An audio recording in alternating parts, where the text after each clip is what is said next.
Bonsoir à tous. Karima Brick avec vous en direct des studios de Vox. Bienvenue à Mise à jour. C'est la journée contre la brutalité policière aujourd'hui et pour cette occasion, on a décidé de s'intéresser à notre rapport avec les forces de l'ordre.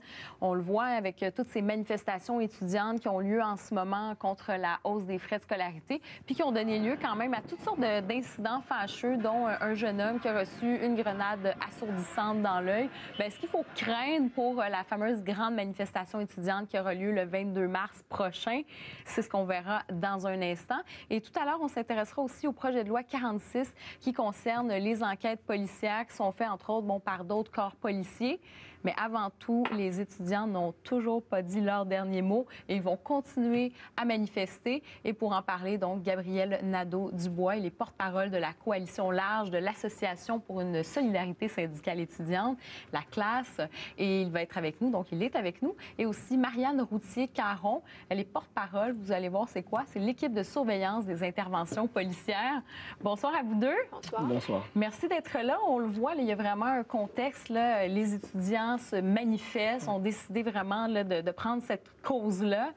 Et là, c'est la journée contre la brutalité policière. Avez-vous l'impression là, que, justement, la police est allée trop loin pour vous, pour les étudiants?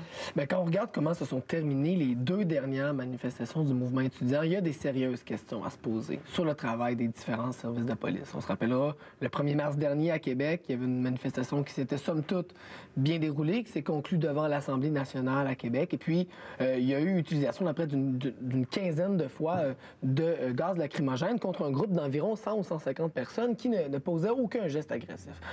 C'est une utilisation, selon nous, en tout cas, vraiment excessive de la force. Et c'est un peu le même scénario qui s'est répété la semaine suivante, jeudi 7 mars dernier à Montréal, où là, on avait une manifestation symbolique et pacifique devant les bureaux de la conférence des recteurs et des principaux des universités du Québec à Montréal. Une manifestation qui se déroulait bien jusqu'à ce que les forces policières interviennent. Et là, on a vraiment chargé la manifestation. C'est dans ce contexte-là que le jeune Francis Grenier s'est blessé gravement à l'œil. Et dans les deux cas, il n'y a pas seulement le mouvement étudiant, mais toute une série d'organisations de la société civile, les médias et même des élus de l'Assemblée nationale qui ont interpellé les forces policières, qui ont interpellé le ministère de la Sécurité publique pour avoir des comptes sur ces interventions-là. C'est ça. Donc, on sent qu'il y a cette tension. Là, selon vous, vous dites, oui, effectivement, il y a un questionnement à avoir de ce côté-là. Et il y a ce qu'on appelle donc votre comité de surveillance qui est né dans cette mouvance-là, si on veut, de ces manifestations. Alors, qu'est-ce que vous avez décidé de créer exactement? Bien, en fait, c'est surtout suite à la manifestation à la Tour de la Bourse, mais l'occupation de la Tour de la Bourse, puis aussi au Cégep du Vieux-Montréal, le 16-17 février.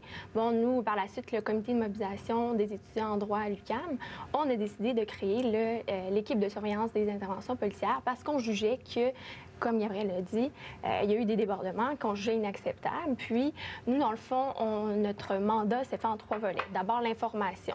Quand on arrive sur les lieux de la manifestation, on informe en donnant des tracts sur le droit des manifestants, s'ils se font arrêter, tout ça. Puis aussi dans la sécurité dans les manifestations. C'est ça, donc vous les guidez un petit peu aussi, vous leur dites quoi, là, un peu ce qu'ils ont le droit de faire, puis en même temps, si jamais il arrive quelque chose, qu'est-ce qu'ils peuvent faire? On leur dit pas quoi faire, comment agir, tout ça, c'est pas tout ça notre but, c'est seulement de les informer sur leurs droits. Nous, on est des étudiants en droit, donc on utilise nos connaissances pour faire profiter au mouvement étudiant. Puis on voit qu'il y a beaucoup de répression policière, donc on utilise nos connaissances dans ce but-là. Notre deuxième volet de notre mandat, c'est de l'observation. Nous, on est dans les manifestations à titre d'observateur. On n'est pas des intermédiaires entre les manifestants et entre les policiers. On est seulement là pour récupérer de la preuve, comme des photos, vidéos, des actes des policiers, tout ça. Puis aussi récupérer les numéros de matricule des policiers, les noms des témoins, tout ça. On récupère de l'information factuelle. Donc, vraiment, rôle de témoin, un peu, par exemple, quand on a vu l'histoire de ce jeune homme là, qui a été blessé à l'œil. Est-ce que c'était un peu vous qui était... Nous, personne de l'équipe a été personnellement témoin, mais par la suite, c'est ça notre troisième volet de notre mandat, c'est de la constatation, de la réflexion. Puis, on sort un rapport qu'on publie sur notre site Internet. D'accord. Puis, on a un courriel aussi où les personnes peuvent nous écrire, nous envoyer des photos, des témoignages, tout ça.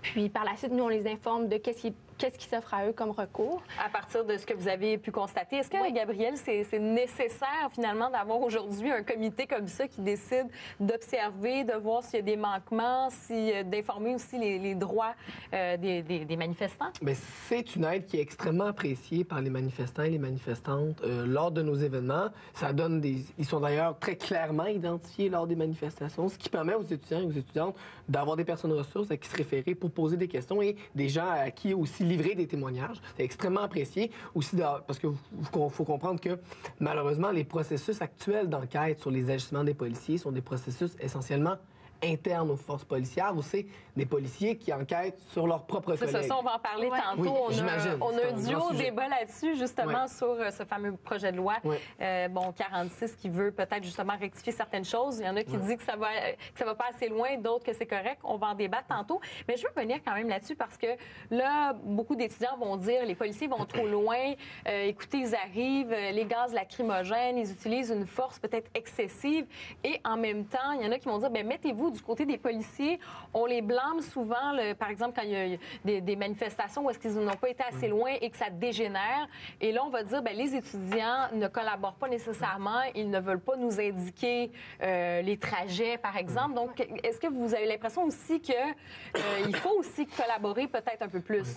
Mais écoutez, il n'y a pas d'obligation légale de fournir... Bon, je faisais référence à des trajets dans les manifestations. Il n'y a aucune obligation légale de fournir un trajet. C'est pas obligatoire, mais ça facilite les choses quand même. Mais c'est arrivé dans le passé que certaines organisations collaborent de cette manière-là avec les forces policières, particulièrement à Montréal avec le SPVM. Et ce qui est arrivé, c'est que le SPVM s'est servi de ces informations-là pour procéder à des arrestations de masse. L'ONU elle-même avait blâmé le SPVM en 2006 sur cette question-là, avait demandé une enquête publique qu'on attend toujours en 2012. Et je pense que c'est plus que jamais pressant, surtout à la lumière des événements récents, de vraiment faire la lueur sur les pratiques d'intervention du SPVM qui sont reconnues à travers le monde, il faut le mentionner, comme étant particulièrement agressives.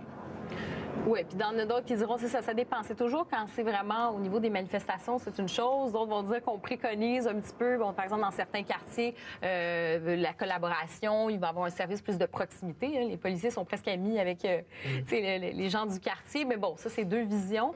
Et si on regarde maintenant, qu'est-ce que vous allez surveiller? Il y a une grande manifestation donc, qui s'en vient le 22 mars, manifestation nationale.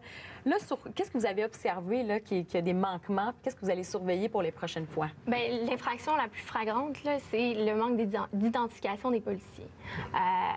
Il y a une obligation, dans leur code de déontologie, de s'identifier, soit par une marque d'identification ou quand un manifestant, étudiant, citoyen, peu importe qui, demande à un policier de s'identifier, il a l'obligation de le faire. Puis souvent, nous, ce qu'on a remarqué, les numéros de matricule sur leur casque, le numéro qu'on voit le plus facilement, parce qu'ils ont des numéros, par exemple, sur l'épaule, mais c'est écrit gris sur noir, donc c'est à peu près impossible de le lire. Puis les numéros qui sont sur les casques, mais souvent, sont effacés ou la visière vient bloquer complètement, puis c'est impossible de les identifier. Puis ça paraît être une infraction pas si grave, puis tout ça, mais ce l'est, puisque par la suite, si l'étudiant ou le manifestant qui est victime de la brutalité policière, puis qui veut intenter des recours, quoi que ce soit, ça tombe à l'eau si il n'y a pas le numéro, si on est incapable d'identifier les policiers. OK. Donc là, il y a cette notion-là. Et vous, qu'est-ce que vous allez surveiller ou en fait le message que vous allez envoyer aux étudiants pour cette manifestation du 22 mars, ça va ressembler à quoi? Nous, quand on organise une manifestation, on met toujours sur pied un service de sécurité qui est formé, qui est très présent, qui est très clairement identifié, justement pour indiquer aux étudiants et aux étudiantes ce qu'on a prévu en tant qu'organisation en termes de trajet, en termes d'action, puis en termes de durée de l'action, c'est-à-dire indiquer aux gens l'action est terminée, on vous invite à vous disperser. Maintenant, s'il y a quelqu'un qui doit lancer un appel, je crois que c'est surtout le ministère de la Sécurité publique qui doit lancer un appel au calme. Vous savez, la ministre Beauchamp, dans les dernières semaines, a cessé d'appeler le mouvement étudiant à être calme et civilisé. Et pendant ce temps-là, ce qu'on remarque, c'est que s'il y a des individus qui sont pas calmes et civilisés, ce sont avant tout les policiers et les policières qui, dans les manifestations, en tout cas jusqu'à maintenant, ont vraiment fait preuve d'une rapidité et d'une brutalité très inquiétante dans leurs interventions. Donc, il est temps que le gouvernement du Québec appelle ces forces policières à un peu plus de calme. On n'est pas les premiers à le dire dans le mouvement étudiant. Il y a de plus en plus d'appels qui se font entendre dans ce sens-là. Il est temps aussi qu'on enclenche une enquête publique pour faire la lumière sur ce qui s'est passé le 7 mars dernier. Parce que dans une société démocratique, le fait de profiter de son droit de ne pas donner le trajet ne devrait pas avoir comme possible conséquence le fait de perdre un œil. Ça, c'est extrêmement inquiétant, je pense, pour tous les Québécois puis pour toutes les Québécoises. Donc ça, c'est en fait ce que vous demandez au gouvernement, mais qu'est-ce que vous allez demander maintenant à vos étudiants aussi pour que ce soit des deux côtés, peut-être en quelques secondes? Bien, nous, comme je disais, notre objectif, c'est pas de materner ou de paterner les manifestants-manifestantes en leur donnant un mot d'ordre. Nous, ce qu'on fait, c'est organiser des manifestations pour contester la hausse des frais de scolarité. Ce qu'on s'assure, c'est que lorsqu'il y a une action qui est produite, notre service de sécurité... Mais est-ce que vous avez une limite? C'est-à-dire, est-ce qu'il y a des choses que vous ne tolérez pas du tout? C'est-à-dire, vous dites, on veut pas les materner, mais est-ce qu'il y a des choses qui sont inacceptables quand même? En tant qu'association étudiante, notre rôle, c'est pas de jouer à la police à la place de la police, c'est d'intervenir physiquement sur les manifestants-manifestantes qui produisent, qui commettent des gestes qui sont pas au programme de la manifestation. Nous, ce qu'on fait quand des gens comme ça, disons, ont des initiatives d'action dans nos manifestations, on va, disons, informer les étudiants et étudiantes autour qui se produit ça pour faire en sorte que personne ne soit mêlé contre son gré à certains types d'actions. D'accord. Bien, merci d'avoir été là. Bonne chance. On va surveiller donc cette grande manifestation nationale le 22 mars, donc le mouvement qui ne s'essouffle pas pour l'instant. Ça ne s'essouffle pas, puis on est conscient d'avoir on est confiant d'avoir des dizaines de milliers de personnes dans les rues de Montréal le 22 mars prochain. Pas seulement des étudiants et étudiantes, également des familles, des citoyens et citoyennes. La question de l'accessibilité à l'éducation supérieure, c'est une question fondamentale. Ça concerne tout le monde, puis on veut tout le monde dans la rue le 22 mars. Alors voilà, il y aura à côté le comité qui va veiller au grain. Merci à vous deux. Merci. Pour joindre l'équipe de Mise à jour, retrouvez-nous sur Facebook à MAJ-MTL, sur Twitter en tapant le mot-clic #MAJ-MTL ou bien par courriel à majmtl@voxtv.ca. N'hésitez pas à nous écrire, nous voulons vous entendre.